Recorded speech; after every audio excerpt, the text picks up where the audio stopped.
Bonjour, bienvenue dans cette vidéo. Dans cette vidéo, nous allons voir comment vous pouvez passer de l'iPhone au Samsung. Et ici, on va faire un cas pratique avec un iPhone 6S que l'on va, donc cet iPhone 6S que l'on va déplacer sur ce nouveau Samsung Galaxy A55 5G. Donc ici, on a des photos, on a le compte du client et ici, on a son nouveau téléphone. L'objectif, c'est de transférer, de le faire passer de ce téléphone à ce téléphone-là en récupérant alors les photos essentiellement et les contacts. Il n'y a que quelques applications, mais là, il va falloir les réinstaller parce que, évidemment, comme vous comprenez bien, ici, ce téléphone, c'est un iPhone, il est sous système Mac, donc Apple. iOS, et ici on a affaire à un Galaxy donc qui est de Samsung, donc système Android Google. Donc évidemment on ne peut pas directement comme ça récupérer les applications ici et les mettre là. Il n'y a pas de compte commun. Sur l'iPhone, on va utiliser le compte iCloud pour les sauvegardes et la synchronisation, alors que ici on va passer par le système de Google. Donc du coup, comment on fait ça? C'est ce qu'on va voir en détail. On va le faire sur ce cas pratique de A à Z pour que vous puissiez le reproduire éventuellement si vous en avez besoin. Allez, c'est parti. Donc premièrement, il va vous falloir plusieurs informations. Il va falloir les informations évidemment pour déverrouiller le téléphone et les informations par rapport à la carte SIM, donc le code PIN de la carte SIM, parce que quand on va retirer la carte SIM du téléphone, qui est l'abonnement téléphonique, pour le passer dans le nouveau téléphone, pour activer ce téléphone, il va falloir qu'on mette ce numéro de carte SIM, donc ce code PIN. Donc il vous faut ça. Ici, il va vous falloir aussi une adresse Gmail, parce que c'est à partir de cette adresse Gmail qu'on va configurer le téléphone. Donc ce que je vous recommande, vous pouvez la créer si vous n'avez pas d'adresse Google, donc Gmail. Vous pouvez le créer au moment de l'installation, mais je vous recommande plutôt de le faire à part sur un ordinateur. Vous allez sur Gmail, sur Google, vous tapez Gmail et là vous demandez de créer un nouveau compte. Le fait de créer une adresse Gmail gratuite va vous donner automatiquement accès à un compte Gmail à votre compte et tout l'environnement Gmail. Et c'est ce compte ensuite qu'on va utiliser dans ce téléphone, l'adresse qu'on va utiliser dans ce téléphone. Donc voilà. Donc une fois que vous avez tout ça, on peut démarrer. Donc on passe à la prochaine partie, l'installation. Alors, dans un premier temps, ce qu'on va faire, on va mettre en service ce téléphone parce qu'il existe un système qui permet de transférer le maximum de données déjà en passant d'un iPhone sur un Samsung. Ça a été prévu par Samsung. Donc, on va voir si c'est le cas. Donc ici, on va mettre en service le téléphone. Donc, je vous change de place pour qu'on puisse avoir un meilleur angle. OK, donc là, on va démarrer le téléphone. Alors, on appuie ici, on va choisir la langue. Donc français de France. On va mettre suivant. Ici, on va tout accepter. On va mettre accepter. Et ici, voilà, il nous demande qu'est-ce qu'on veut faire. Donc nous, on voudrait appareil Galaxy ou Android. Non, on voudrait d'un iPhone. Donc on va essayer cette méthode. Donc ici, il faut que les deux téléphones soient sur le même réseau Wi-Fi. Donc ce qu'on va faire, on va mettre l'iPhone. Ici, on va le mettre sur le réseau Wi-Fi. Donc on va commencer par le déverrouiller.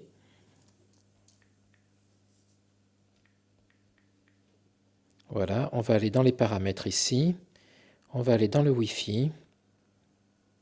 Et on va le connecter à la box Wi-Fi. Voilà. Si tout s'est bien passé, il va me dire que je suis connecté. Voilà, je suis connecté maintenant. Sur l'iPhone, je suis connecté au Wi-Fi. Donc maintenant, on va aller ici sur le Samsung. On va chercher le réseau Wi-Fi. On va le connecter sur le même réseau Wi-Fi. Et je fais connexion.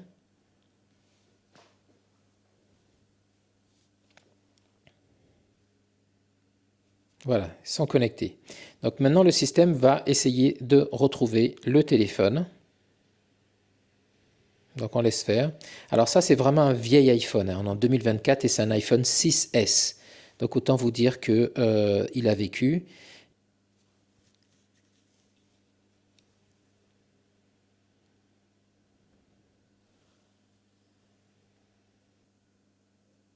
Configurer l'opérateur, on va dire redémarrer. Je ne sais pas pourquoi il cherche un opérateur vu qu'on n'a pas de carte SIM dedans, mais bon, on le laisse faire.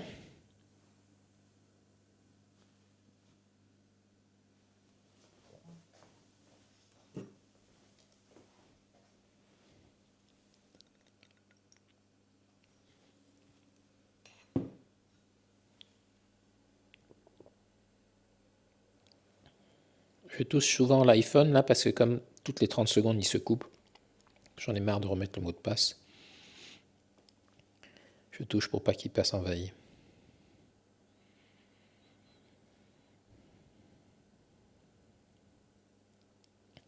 Voilà, donc on reprend, on dit donc c'est à partir d'un iPhone ou iPad.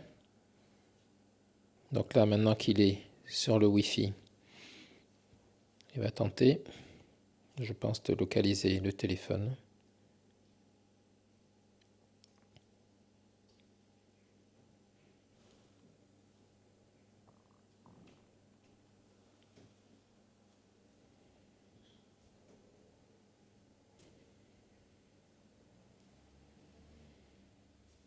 Voilà, donc là il nous demande de mettre le compte Google. Donc c'est ce que je vous disais au départ, il faut ici avoir créé un compte Google pour pouvoir le mettre ici. Donc c'est ce qu'on va faire. Donc je fais suivant. Ensuite il faut mettre le mot de passe. Donc je mets le mot de passe et je fais suivant.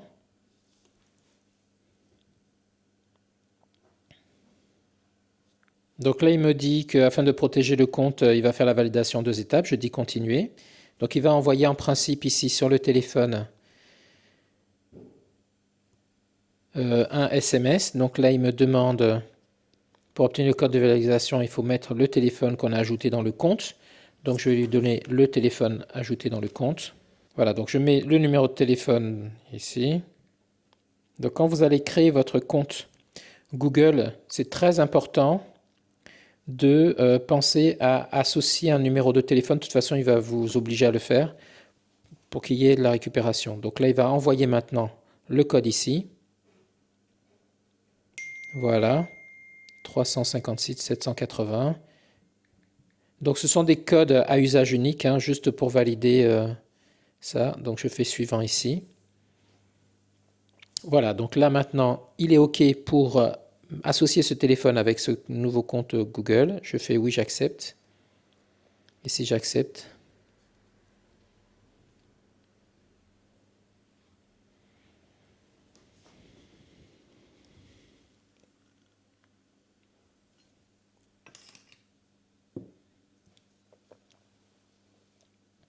alors il dit choisissez une option ci-dessous ou insérez une carte SIM. Connexion à un réseau mobile. Configurer plus tard le réseau mobile, hein, pour l'instant. Alors ici, on veut copier les données. Donc oui, on veut copier les données. Donc on va faire suivant. On va faire suivant ici. On va autoriser. Et il nous dit, soit on a un câble et on utilise. Alors moi, j'ai pas de câble parce qu'il faut un adaptateur spécial pour le câble. Donc on va faire transférer sans fil. Donc là, il demande de se connecter. Donc pour se connecter, il faut ouvrir Smart Switch sur cet iPhone. Donc ici, on va aller chercher dans l'Apple Store Smart Switch. Donc je viens en recherche ici, je tape Smart Switch. Voilà, c'est cette application-là, Samsung Smart Switch. Donc je fais obtenir. Installer. Alors, il me demande pour se connecter le compte, de valider le compte Apple. Donc je valide avec mon mot de passe et je mets se connecter. Voilà, une fois que c'est en cours de téléchargement, on laisse l'application s'installer ici.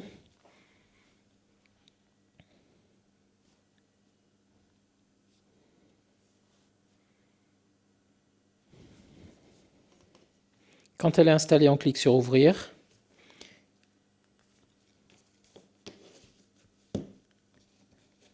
Alors on va faire continuer. OK pour autoriser. OK pour tout autoriser.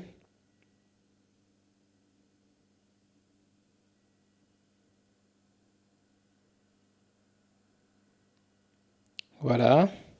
Ensuite, on va dire c'est parti. Transférer sans fil. Et maintenant, on va pouvoir prendre en photo le QR code qui est émis ici. Donc vous voyez là, il est en mode appareil photo. Et ici, on va venir se placer au-dessus pour prendre le QR code. On va dire rejoindre ensuite.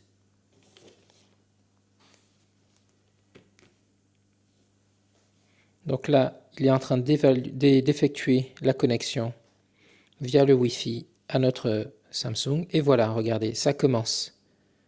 Donc il est bien connecté à l'appareil A55 5G. Il recherche ici les données à transférer.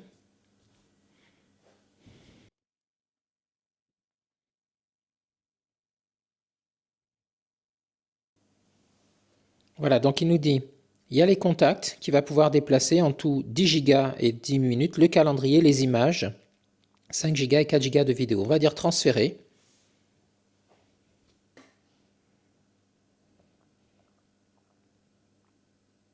Donc évidemment, après, ça va dépendre de votre réseau Wi-Fi, hein. Donc ici, on peut accepter ça en attendant. Ici, il va continuer de faire une sorte d'installation, hein, du téléphone avec Google. Donc on continue dans le compte. Ici, pour l'instant, on ignore la protection du téléphone. Ça aussi, on va passer. Ça aussi, on va passer. Voilà, juste on avance rapidement pour pouvoir finaliser le transfert. Après, on pourra bien évidemment gérer le téléphone. Alors ici, il demande de se connecter avec un compte Samsung. On peut dire qu'on va se connecter. On n'a pas. Ici, on va dire qu'on a oublié le mot de passe ou on n'a pas de compte Samsung. Donc, on va cliquer dessus.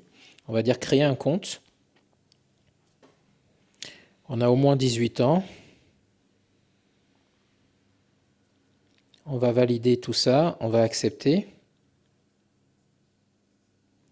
L'email ici, alors on peut créer un email de toute pièce, hein, donc c'est ce qu'on va faire. On va prendre le même email qu'on avait fait pour Google, hein, c'est mieux. Voilà, on va prendre celui-là. On va créer le même mot de passe qu'on a utilisé, hein, tant qu'à faire pour le client. Voilà, ici on va mettre une date de naissance. Alors je ne connais pas la date de naissance du client, donc je vais en mettre une au hasard, hein. Comme ça, je lui dirai celle que j'ai mise. Voilà, un prénom, donc je vous rappelle, on est en train de créer le compte chez Samsung. Le numéro de téléphone, on va le noter aussi. Donc ça, c'est important parce que ça permet de vérifier. Donc mettez un vrai numéro de téléphone, hein. Voilà, là, il y a un code qui va être envoyé sur 615 893 qui va être envoyé sur le téléphone. Voilà. Donc là, le compte Samsung a été créé. C'est absolument indispensable parce que l'application est une application Samsung Smart Switch. Donc on est obligé de valider ça, la création d'un compte Samsung.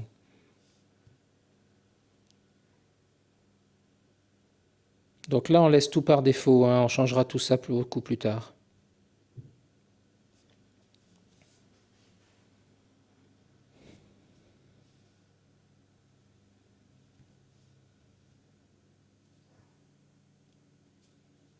Voilà, donc on est obligé de faire cette première mise en service du téléphone pour qu'on puisse revenir, vous voyez, dans l'application ici de transfert qui est à 83%. Donc il est sur les vidéos là. Donc ça avait commencé, hein, pendant qu'on était en train de faire ça. On va cliquer ici sur garder l'écran allumé. Et puis ce qu'on peut faire, c'est venir gérer maintenant la luminosité. Parce que vous voyez, on n'y voit pas grand-chose là. Donc on va venir sur écran ici, on va couper adaptative et puis on va augmenter la luminosité. Voilà, vous devriez mieux y voir maintenant.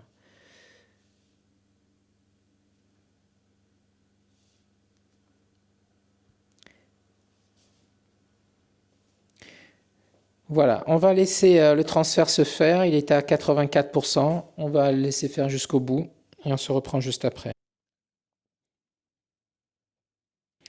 Alors une fois qu'il a terminé ici, il va organiser les données à cet endroit-là. Donc ici on peut faire fermer pour l'iPhone, c'est OK. Et puis maintenant, ici, on va le laisser faire l'organisation des données. Donc, on va cliquer sur accéder à l'écran d'accueil. Là, on fait continuer. Et on va passer tout ça, là.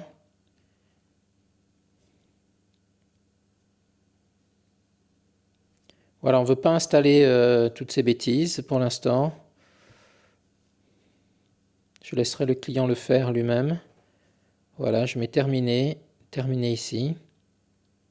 Je passe ça, je clique sur terminer.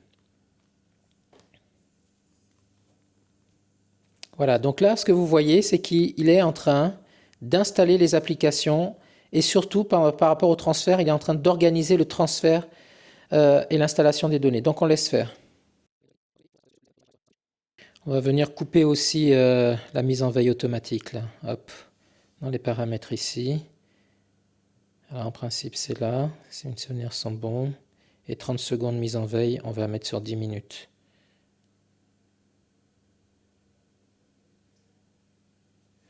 Voilà. Et on va revenir dans l'application. Alors ce qu'on va faire maintenant, c'est qu'on va sortir la carte SIM de ce téléphone. Donc de l'iPhone. Et on va se préparer à la mettre de l'autre côté. Donc on retire la coque. Voilà. On a le compartiment ici, donc il nous faut un petit outil pour ça, assez pointu. Sinon vous prenez un trombone ou une aiguille, ça marche aussi. Voilà, vous avez ça, vous prenez ça, vous mettez ça ici. Ça va sortir la carte SIM.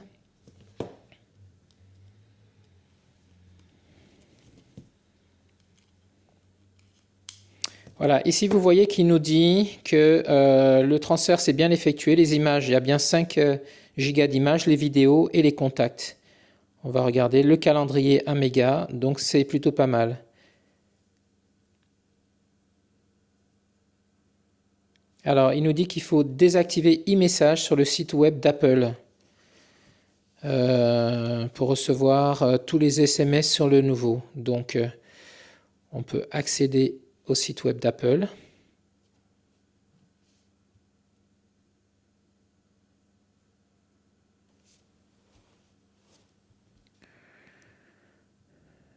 Donc, OK. Voilà, donc là, c'est pour lui dire qu'en fait, on n'a plus l'iPhone. Il nous demande d'entrer le numéro de téléphone. Donc, nous, c'est plus 33 hein, pour la France. Donc, F, on va aller ici, France, plus 33. On va mettre le numéro de téléphone. Donc, nous, c'est le numéro de téléphone du client. Voilà, il nous dit de confirmer le code ici. Voilà. Là, ce qu'on va faire, c'est qu'on va également mettre la carte SIM de ce côté-là. Comme ça, s'il envoie un code au téléphone, on va être en mesure d'intercepter le code. Parce que pour l'instant, il n'y a aucune carte SIM, donc l'abonnement n'est pas associé à ce téléphone. Donc, hop, on va sortir le compartiment ici. Voilà, le plateau de la carte SIM.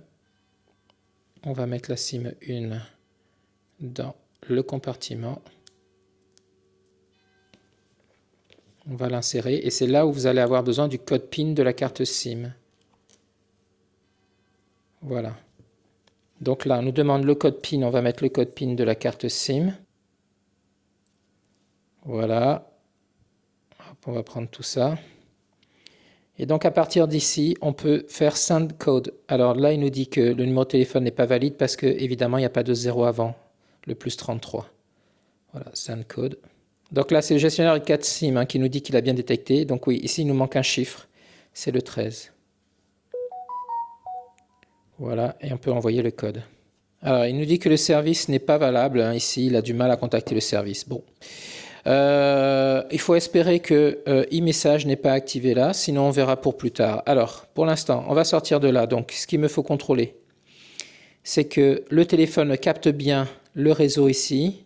Voilà, le téléphone capte bien le réseau. Si je passe un appel, je vais m'assurer que c'est bien le téléphone qui répond. Voilà. Donc là, la carte SIM est bien installée et je vais essayer d'envoyer un email aussi. Un message, un SMS pour être sûr que ça passe quand même. Ok, on va faire test. Envoyer. Voilà, bon, mais là il a bien reçu, donc e-message n'est plus un problème.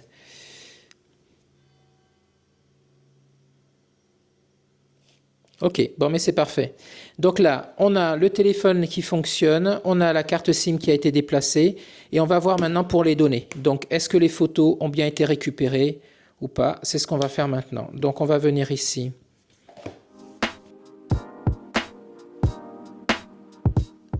Alors, avant ça, on a le Play Store qui est là. Donc, on va aller voir dans le Play Store si tout est à jour. Donc, on valide par OK. Ici, on a un tutoriel pour le Play Store. Voilà. On va venir cliquer sur le compte ici et on va venir voir dans Gérer les applications de l'appareil. Alors, vous voyez, il y a plein de mises à jour ici. On va voir le détail. Tout ça, c'est à mettre à jour. Donc, on va mettre à jour l'appareil. On fait tout mettre à jour. Donc, ça, c'est absolument important de faire ces mises à jour pour que votre téléphone soit en parfaitement actualisé par rapport à toutes les applications qu'il y a à l'intérieur.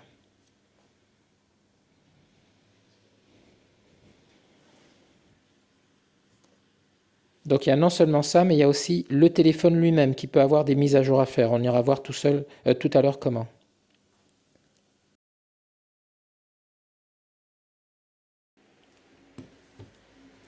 Ok, donc là on va rechercher à nouveau des mises à jour pour voir s'il y en a d'autres. Donc on est ok, il n'y a plus de mises à jour ici. C'est parfait. On a dit, on va venir maintenant dans le téléphone pour voir les mises à jour du téléphone. Donc pour ça, il faut aller ici dans les paramètres, il faut descendre tout en bas. Et vous avez mise à jour logiciel ici. Et on va venir cliquer sur téléchargement installation. On va voir s'il y a une mise à jour logicielle. Donc apparemment il y en a une, donc il est en train de la lancer.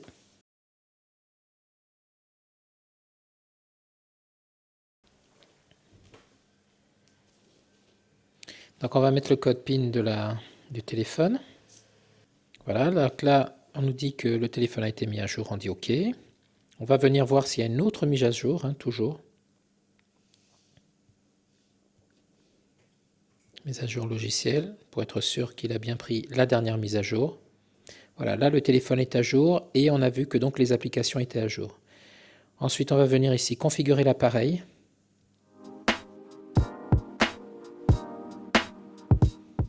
Pour terminer la configuration, vous savez qu'on avait laissé en suspens au départ. Le compte a été ajouté, donc c'est bon pour Google. Ici, on va descendre et on va accepter.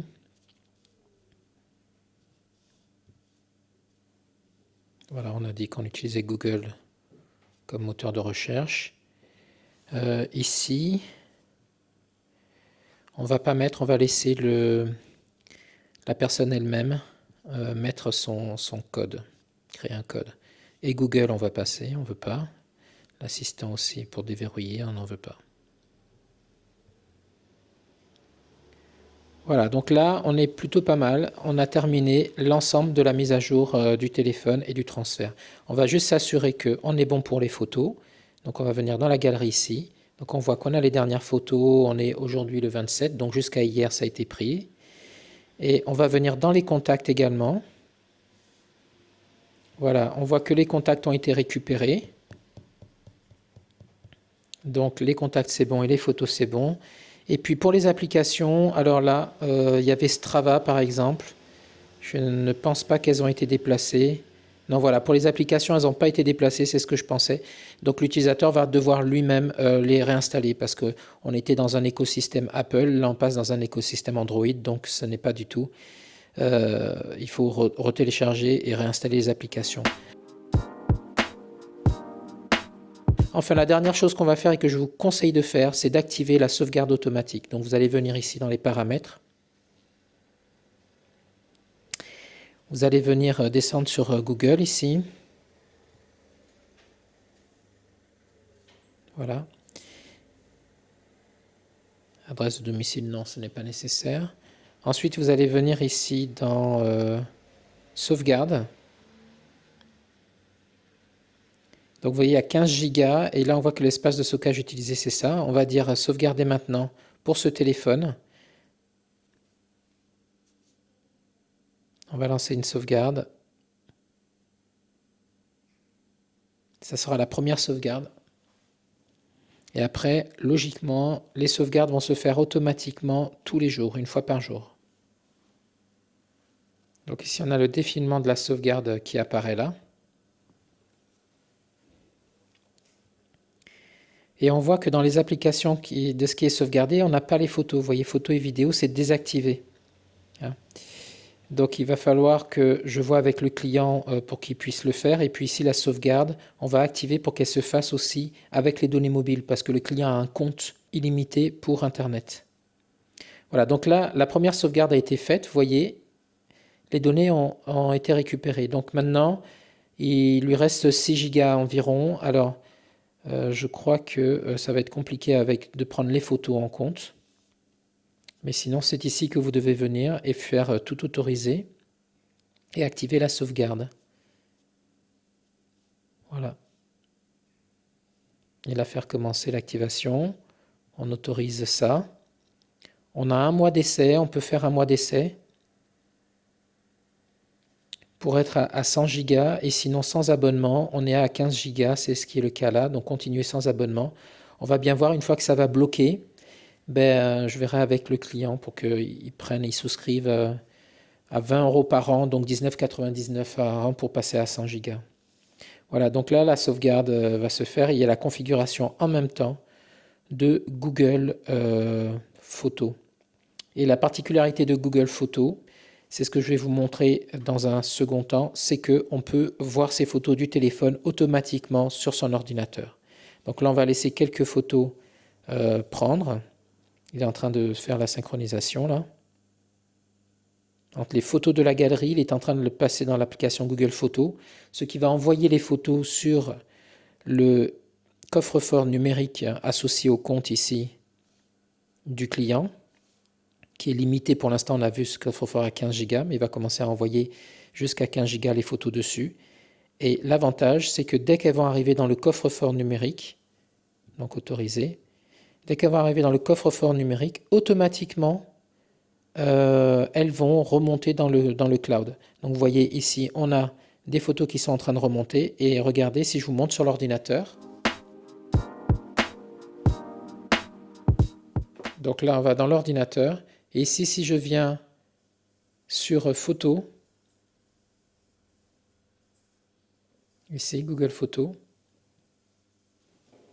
vous voyez que les photos sont en train également de remonter et être visibles sur l'ordinateur. Voilà donc tout l'intérêt d'associer son téléphone via Google Photos à son compte Google, parce que quand on accède à son compte Google sur Google Chrome, on voit les photos qui ont été prises dans le téléphone sans avoir besoin de transférer les photos vers l'ordinateur. Allez, donc là on a réussi, on a un téléphone maintenant qui est prêt à être utilisé par le client et on est passé d'un iPhone 6S donc au Galaxy. Allez, on fait la conclusion. Donc, conclusion, on a vu qu'il était très facile finalement de passer d'un iPhone 6S, d'un iPhone à un téléphone sous Android, donc ici c'était le cas de ce Galaxy, et que ça se faisait automatiquement avec une application. Alors cette application, attention, elle est valable uniquement sur Samsung, il me semble. Vous pouvez l'utiliser pour d'autres applications, d'autres systèmes Android, mais je n'ai jamais essayé. Je sais que ça marche très bien avec Samsung, et donc vous avez vu, ça s'appelle l'application Smart Switch, et qui fait très bien le job. Voilà, j'espère que cette vidéo vous sera utile. Si vous les suivez pas à pas, ça vous permet donc, en achetant un nouveau téléphone, si vous voulez quitter iPhone pour aller sur Samsung, aucun problème, vous suivez pas à pas toutes les étapes en faisant bien les prérequis. Il faut avoir d'abord un compte, c'est le plus important, avoir un compte Google avant de démarrer l'installation du téléphone. Ça vous évitera quelques complications. Voilà, j'espère que cette vidéo vous sera utile. Je vous remercie de l'avoir suivi et je vous dis à très bientôt dans une prochaine vidéo. Au revoir.